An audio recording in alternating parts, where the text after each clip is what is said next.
Это тот самый случай, когда собака лучший друг человека. Она найдет то, что не увидеть и вооруженным глазом. Тщательно спрятанный героин, марихуану или дизоморфин кинологи обнаруживают за считанные секунды. С их помощью в этом году наркополицейским удалось пресечь ввоз сильнодействующих наркотиков. На коллеги в управлении наркоконтроля отметили, в 2014 году в сфере незаконного оборота наркотиков зафиксирован рост преступлений почти на 12%. Однако по общеуголовным преступлениям наблюдается снижение на 4%.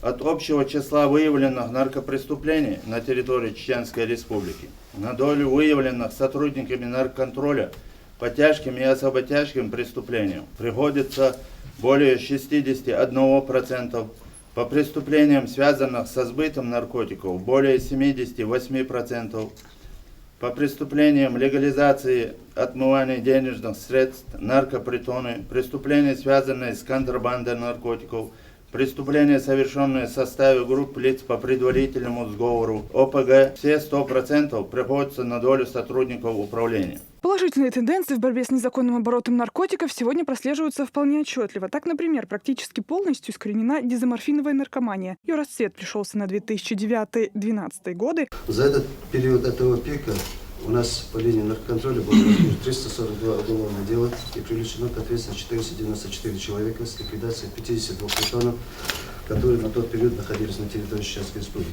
с изъятием более 2 килограммов и 800 граммов дизоморфина.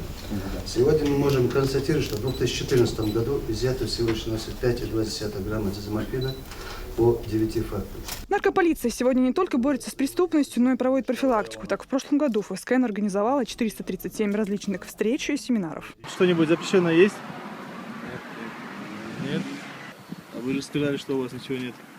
Как показывает практика, чаще всего преступников задерживают с поличным. Они отрицают свою вину и до последнего не признаются в содеянном. Лишь вещественные доказательства и показания свидетелей приводят в чувство тех, кто занимается сбытом наркотических веществ. Алевтина Бонадыкова, Мурат Альбукаев, Абубакар Абазов. Новости.